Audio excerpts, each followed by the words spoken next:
ಮಹಾನ್ ಭಾರತ ನನ್ನ ಬಂಗಾರದ ಹಕ್ಕಿ.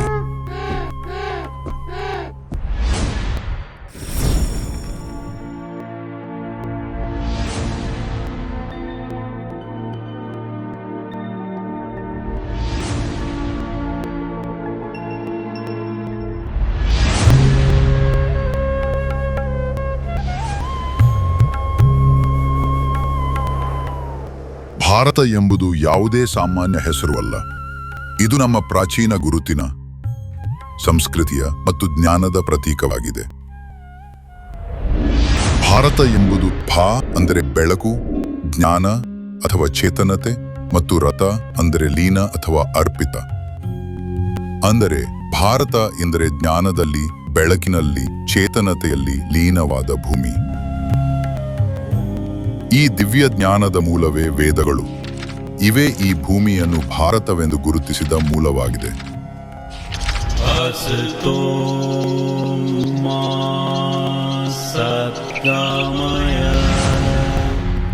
ವೇದಗಳ ಉತ್ಪತ್ತಿ ಸೃಷ್ಟಿಯ ಆರಂಭದ ಜೊತೆ ಗಂಟಾಗಿದೆ.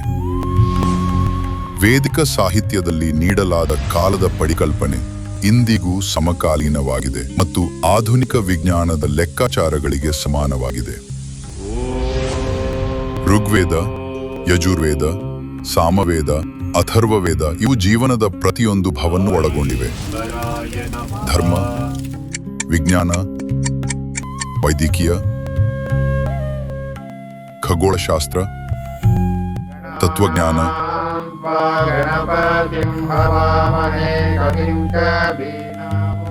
ನಂತರ ರಚಿತವಾದ ವೇದಿಕ ಸಾಹಿತ್ಯ, ಸಂಹಿತೆಗಳು, ವೇದಾಂತ, ಪುರಾಣಗಳು, ಸ್ಮೃತಿಗಳು ಇತ್ಯಾದಿ. ಋಷಿಗಳಿಂದ ವೇದಗಳಲ್ಲಿ ಹೇಳಲಾದ ಗೂಢಾರ್ಥಗಳನ್ನು ವಿವರವಾಗಿ ಮತ್ತು ಸುಲಭವಾಗಿ ವಿವರಿಸಲು ರಚಿಸಲಾಯಿತು. ಇವು ಧಾರ್ಮಿಕ ಗ್ರಂಥಗಳಷ್ಟೇ ಅಲ್ಲ, ಇವು ಜೀವನ, ಪ್ರಕೃತಿ, ವಿಜ್ಞಾನ, ವೈದ್ಯಕೀಯ, ಸಮಾಜ ಮತ್ತು ಅಧ್ಯಾತ್ಮದ ಮಹಾಭಂಡಾರಗಳಾಗಿವೆ. ಈ ವೇದ ವಿಜ್ಞಾನಗಳು ಭಾರತದ ಗುರುಕುಲಗಳಲ್ಲಿ ಕಲಿಸಲ್ಪಡುತ್ತಿದ್ದವು. ಗುರು ಮತ್ತು ಶಿಷ್ಯನ ನಡುವೆ ಆತ್ಮೀಯ ಸಂಬಂಧವಿತ್ತು. ಶಿಕ್ಷಣದ ಉದ್ದೇಶ ಹಣ ಅಥವಾ ಉದ್ಯೋಗಗಳಿಗಾಗಿ ಅಲ್ಲ, ಆದರೆ ಚರಿತ್ರೆ ನಿರ್ಮಾಣ, ಜ್ಞಾನ ಸಂಪಾದನೆ ಮತ್ತು ಸಮಾಜ ಸೇವೆಯಾಗಿತ್ತು. ಗುರುಕುಲ ಪದ್ಧತಿಯ ಪ್ರಮುಖ ವೈಶಿಷ್ಟ್ಯವೇ ಅಂದರೆ ಶಿಕ್ಷಣ ಉಚಿತವಾಗಿತ್ತು. ಯುರೋಪ್ ಅಜ್ಞಾನದ ಅಂಧಕಾರದಲ್ಲಿ ಮುಳುಗಿದಾಗ ಭಾರತದಲ್ಲಿ ನಾಲಂದ, ತಕ್ಷಶಿಲಾ,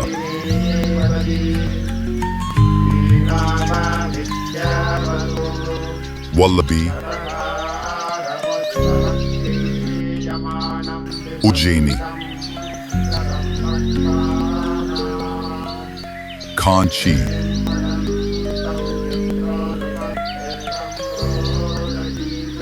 ವಿಕ್ರಮಶಿಲಾ ಮೊದಲಾದ ವಿಶ್ವವಿದ್ಯಾನಿಲಯಗಳು ಜ್ಞಾನದ ಬೆಳಕನ್ನು ಹರಡುತ್ತಿದ್ದವು.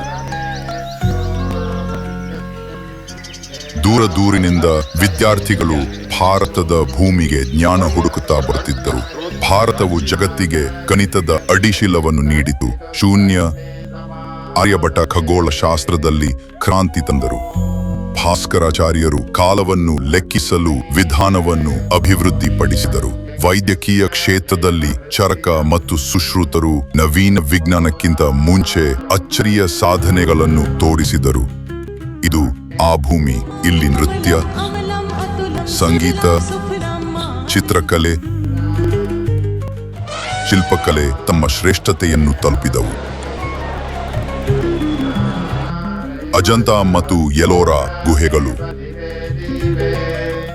ಕೋನಾರ್ಕ್ ಸೂರ್ಯ ದೇವಸ್ಥಾನ, ಖಜುರಾಹೋ ದೇವಾಲಯಗಳು ಭಾರತದ ಕಲೆಗೆಯ ಮಹತ್ವದ ಸಾಕ್ಷ್ಯಗಳು.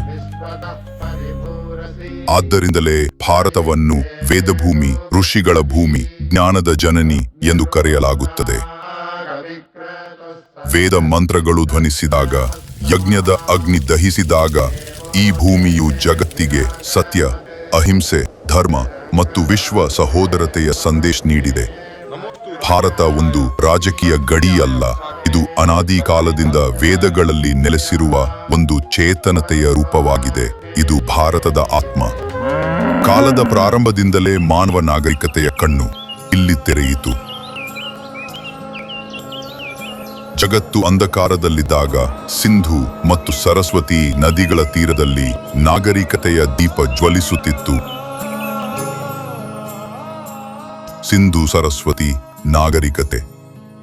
ಭಾರತೀಯ ಪುರಾತತ್ವ ಇಲಾಖೆ ಮತ್ತು ದೇಶ ವಿದೇಶದ ಇತಿಹಾಸಕಾರರು ಸಹ ಒಪ್ಪಿಕೊಳ್ಳುತ್ತಾರೆ, ಲಭಿಸಿದ ಅವಶೇಷಗಳು, ಶಾಸನಗಳು ಮತ್ತು ಖಚಿತ ಸತ್ಯಗಳ ಆಧಾರದ ಮೇಲೆ ಭಾರತದ ಪ್ರಾಚೀನ ನಾಗರಿಕತೆ ಕನಿಷ್ಠ 20,000 ವರ್ಷಕ್ಕೂ ಹಳೆಯದು.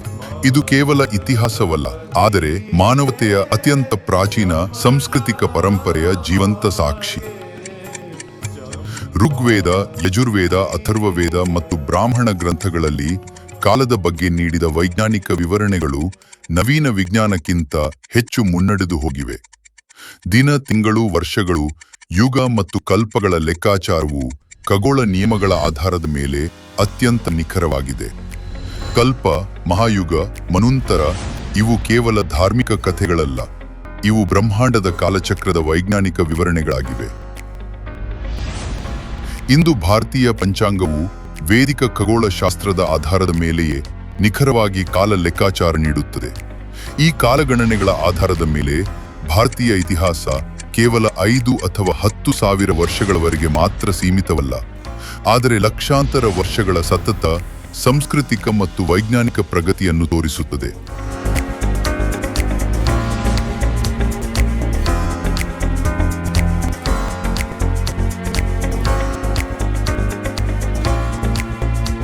ಜಗತ್ತು ಭೌತಿಕತೆಯಲ್ಲಿ ಮುಳುಗಿದ್ದಾಗ ಭಾರತವು ಧ್ಯಾನ, ಯೋಗ, ಅಹಿಂಸೆ ಮತ್ತು ಮೋಕ್ಷದ ಮಾರ್ಗ ತೋರಿಸಿತು.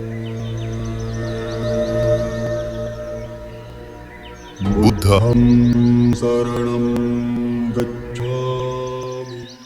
ಮಹಾವೀರ ಮತ್ತು ಆದಿಶಂಕರಾಚಾರ್ಯರು ಭಾರತಕ್ಕೆ ಮಾತ್ರವಲ್ಲ, ಸಂಪೂರ್ಣ ಮಾನವ ಜಾತಿಗೆ ಮಾರ್ಗದರ್ಶಕರಾಗಿದ್ದಾರೆ.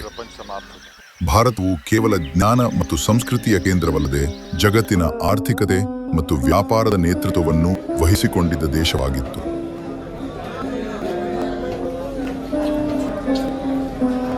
ಭಾರತವನ್ನು ಬಂಗಾರದ ಹಕ್ಕಿ ಎಂದು ಕರೆಯಲಾಗುತ್ತಿತ್ತು.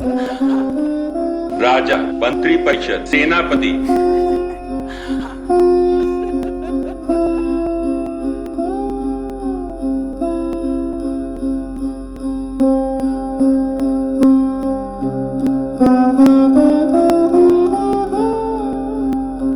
ಏಕೆಂದರೆ ಇಲ್ಲಿ ಅಪಾರ ಸಂಪತ್ತು, ಚಿನ್ನ, ಬೆಳ್ಳಿ, ಅಮೂಲ್ಯ ಕಲ್ಲುಗಳು, ಮಸಾಲೆಗಳು, ಹಣೆಬಟ್ಟೆಗಳು, ರೇಷ್ಮೆ ಬಟ್ಟೆಗಳು, ಗಾಜು, ಲೋಹ, ಕಲೆ, ಕಪ್ಪಲು ನಿರ್ಮಾಣ, ಔಷಧಿ, ಪರಿಮಳ ದ್ರವ್ಯಗಳು ಮತ್ತು ಮರಗಳು ಇದ್ದವು. ಇವೆಲ್ಲವೂ ಜಗತ್ತಿನಾದ್ಯಂತ ಬೇಡಿಕೆಯಲ್ಲಿದ್ದವು.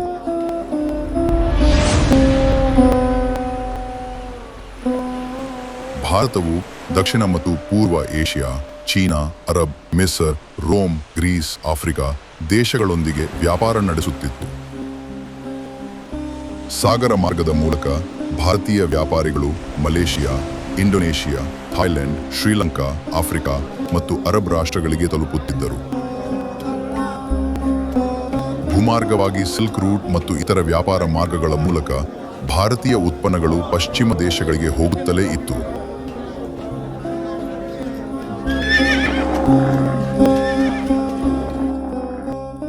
ಇತಿಹಾಸಕಾರರ ಪ್ರಕಾರ ಪ್ರಾಚೀನ ಭಾರತವು ಜಗತ್ತಿನ ಅತ್ಯಂತ ದೊಡ್ಡ ಆರ್ಥಿಕತೆಯೊಂದಾಗಿತ್ತು. ಮೊದಲ ಶತಮಾನದ ಆರಂಭದಿಂದ 17ನೇ ಶತಮಾನದವರೆಗೆ ಜಾಗತಿಕ ಜಿಡಿಪಿಯಲ್ಲಿ ಭಾರತದ ಪಾಲು 35%ಕ್ಕಿಂತ ಅಧಿಕವಾಗಿತ್ತು. ಆ ಕಾಲದಲ್ಲಿ ಭಾರತವು ಜಗತ್ತಿನ ಅತ್ಯಂತ ದೊಡ್ಡ ತಯಾರಿಕಾ ಕೇಂದ್ರವಾಗಿತ್ತು. ಭಾರತೀಯ ಬಟ್ಟೆಗಳು, ವಿಶೇಷವಾಗಿ ಮಲ್ಮಲ್ ರೇಷ್ಮೆ ಬಟ್ಟೆಗಳು, ಮಸಾಲೆ ಮತ್ತು ಲೋಹ ಶಿಲ್ಪಗಳು ವಿಶ್ವದಾದ್ಯಂತ ಪ್ರಸಿದ್ಧವಾಗಿದ್ದವು.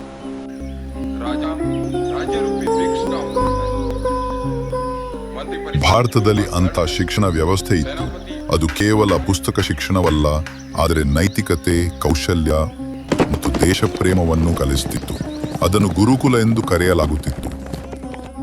ಅಲ್ಲಿ ಶಿಕ್ಷಕರು, ವಿಜ್ಞಾನಿಗಳು, ವ್ಯಾಪಾರಿಗಳು, ಯೋಧರು, ರಾಷ್ಟ್ರ ಸೇವಕರು ಹೊರಬರುತ್ತಿದ್ದರು. ಅವರೇ ಭಾರತದ ಸಾಂಸ್ಕೃತಿಕ ಮತ್ತು ಆರ್ಥಿಕ ಸಮೃದ್ಧಿಯ ಮೂಲಸ್ತಂಭರಾಗಿದ್ದರು. ಈ ಮಾನವ ಸಂಪತ್ತು ಭಾರತವನ್ನು ಜ್ಞಾನದಲ್ಲೂ ಆರ್ಥಿಕತೆಯಲ್ಲೂ ವಿಶ್ವದ ನಾಯಕ ರಾಷ್ಟ್ರವನ್ನಾಗಿ ಮಾಡಿತು.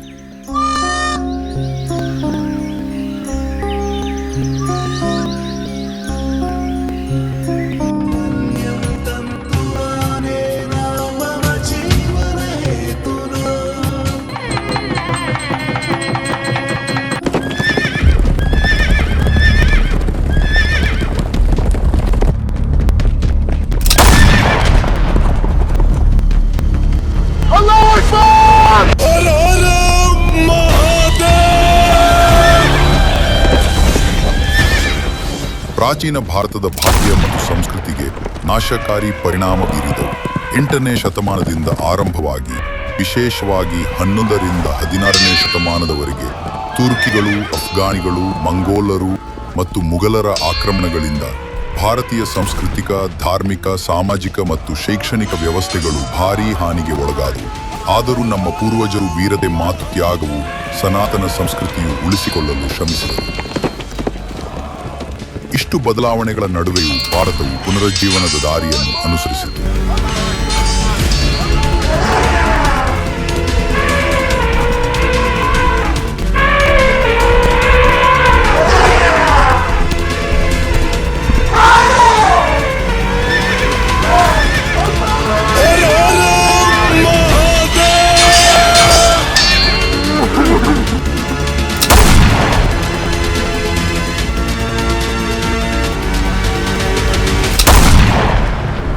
ಆದರೆ ಸತ್ಯವೇನೆಂದರೆ ಇಸ್ಲಾಮಿಕ್ ಆಕ್ರಮಣಗಳು ಭಾರತೀಯ ಪಾರಂಪರಿಕ ಘನತೆ, ಶಿಕ್ಷಣ, ಸಂಸ್ಕೃತಿ ಮತ್ತು ಆತ್ಮಗೌರವವನ್ನು ತೀವ್ರವಾಗಿ ಹಾನಿಗೊಳಪಡಿಸಿದವು. ಲೆಕ್ಕಾಚಾರದ ಪ್ರಕಾರ ಮುಘಲ್ ಆಡಳಿತದಲ್ಲಿ ಸುಮಾರು 2 ಕೋಟಿ ಹಿಂದೂಗಳು ಬಲಿಯಾದರು. ಲಕ್ಷಾಂತರವೇ ಅಲ್ಲ, ಕೋಟಿಗಟ್ಟಲೆ ಮಹಿಳೆಯರು, ಮಕ್ಕಳನ್ನು ಗುಲಾಮರನ್ನಾಗಿ ಮಾಡಿ ವಿದೇಶಗಳಿಗೆ ಮಾರಾಟ ಮಾಡಲಾಯಿತು.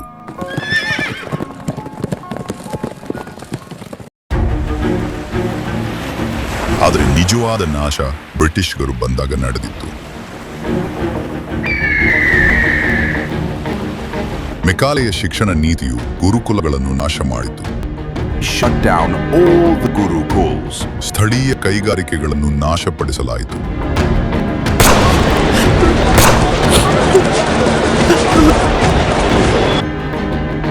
ಭಾರತದಿಂದ ಚಿನ್ನ, ಬೆಳ್ಳಿ, ಮಸಾಲೆ, ಅಪಾರ ಧನವಸ್ತುಗಳನ್ನು ಲೂಟಿ ಮಾಡಲಾಯಿತು. ರೈತರ ಮೇಲೆ ಭಾರೀ ತೆರಿಗೆ ಹೇರಲಾಯಿತು. ಕೋಟಿಗಟ್ಟಲೆ ಭಾರತೀಯರು ಬಡತನದಿಂದ ಸಾವನ್ನಪ್ಪಿದರು. ಕ್ರೈಸ್ತ ಮಿಷನರಿಗಳು ದಲಿತರ ಮತ್ತು ಬುಡಕಟ್ಟು ಜನರ ಧರ್ಮಾಂತರಣ ಪ್ರಾರಂಭಿಸಿದರು.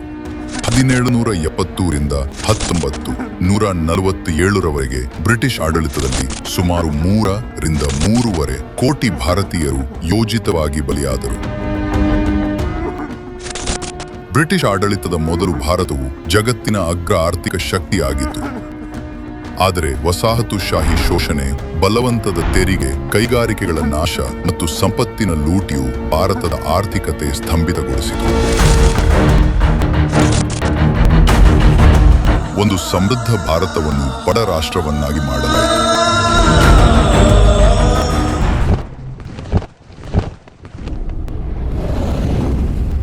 ಆದರೆ ಇಂದು ಭಾರತ ಎದ್ದೇಳುತ್ತಿದೆ. ತನ್ನ ಕಳೆದು ಹೋದ ಪರಂಪರೆಯನ್ನು ಮರಳಿ ಪಡೆದಿದೆ. राज्य सरकारें विकास के केंद्र में आ रही है और मैं इसको अच्छी निशानी मानता हूँ. भारत आगे ले जाना है तो राज्यों को आगे ले जाकर यही होने वाला है. ಇದು ಭಾರತ ಅದು ಕೇವಲ ತನ್ನ ಇತಿಹಾಸದ ಗರ್ವದಲ್ಲೇ ಅಲ್ಲ, ಆದರೆ ತನ್ನ ವರ್ತಮಾನ ಶಕ್ತಿಯ ಮೇಲೂ ಮತ್ತು ಭವಿಷ್ಯದ ಕನಸಿನ ಮೇಲೂ ನಿಂತಿದೆ. ಜಗತ್ತಿನಲ್ಲಿ ಕದಿಯಲ್ಪಟ್ಟ ಭಾರತವೇ ಈಗ ಜಗತ್ತಿಗೆ ನಾವೀನ್ಯತೆ, ವಿಜ್ಞಾನ ಮತ್ತು ಸಹಕಾರದ ದಾರಿಯನ್ನು ತೋರಿಸುತ್ತಿದೆ.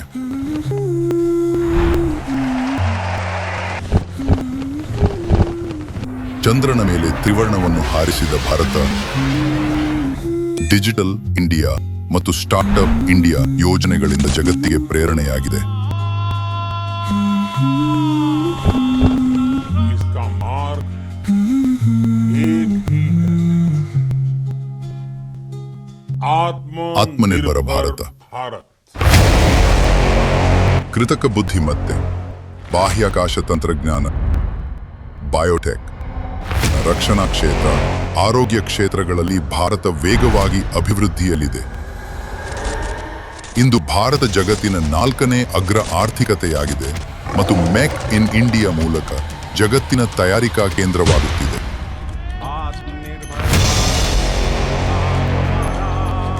ಜಗತ್ತಿನ ಅತಿದೊಡ್ಡ ಪ್ರಜಾಪ್ರಭುತ್ವವಾಗಿ ಭಾರತ ಶಾಂತಿ, ಸಹಕಾರ ಮತ್ತು ಅಭಿವೃದ್ಧಿಯ ಸಂದೇಶ ನೀಡುತ್ತಿದೆ. ಭಾರತವು ಈಗ ಕೇವಲ ಒಂದು ಮಾರುಕಟ್ಟೆಯಲ್ಲ, ಇದು ಒಂದು ಚಿಂತನೆ, ಜಗತ್ತನ್ನು ಪ್ರೇರೇಪಿಸುವ ಮತ್ತು ಒಗ್ಗೂಡಿಸುವ ಪರಿಕಲ್ಪನೆ. ಬರುವ ವರ್ಷಗಳಲ್ಲಿ ಭಾರತ ಜ್ಞಾನ, ವಿಜ್ಞಾನ ಮತ್ತು ಅಧ್ಯಾತ್ಮದ ಸಮಾಗಮದ ಮೂಲಕ ಜಗತ್ತಿಗೆ ದಾರಿ ತೋರಿಸಲಿದೆ. ಇದು ಹೊಸ ಭಾರತ, ಆತ್ಮನಿರ್ಭರ, ಆತ್ಮವಿಶ್ವಾಸಿತ, ಜಗತ್ತಿನ ವೇದಿಕೆಯಲ್ಲಿ ಮುಂದೆ ನಡೆಯುತ್ತಿರುವ ದೇಶ. ಶಾಂತಿ ಶಾಂತಿ ಶಾಂತಿ. ಭಾರತ ಎಂದೆಂದಿಗೂ ಹೇಳಿದೆ, ಅಹಿಂಸಾ ಪರಮೋ ಧರ್ಮ, ಧರ್ಮ ಹಿಂಸಾ ತಥೈವ ಚ. ಅಹಿಂಸೆಯೇ ಪರಮಧರ್ಮ. ಆದರೆ ಧರ್ಮ ಮತ್ತು ರಾಷ್ಟ್ರವನ್ನು ರಕ್ಷಿಸಲು ಎತ್ತಿದ ಶಸ್ತ್ರವೂ ಪವಿತ್ರವೇ. ಇವತ್ತಿನ ದಿನದಲ್ಲಿ ಇದು ಆಪರೇಷನ್ ಸಿಂಧೂರ ಎಂಬ ನಾಣ್ಣುಡಿಯಾಗಿದೆ.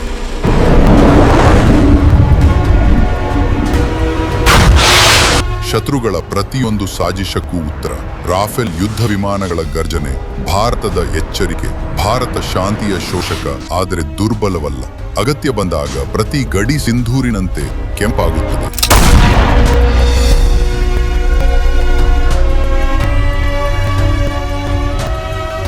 ಜೈ ಹಿಂದೂ, ಜೈ ಭಾರತ, ವಂದೇ ಮಾತರಂ.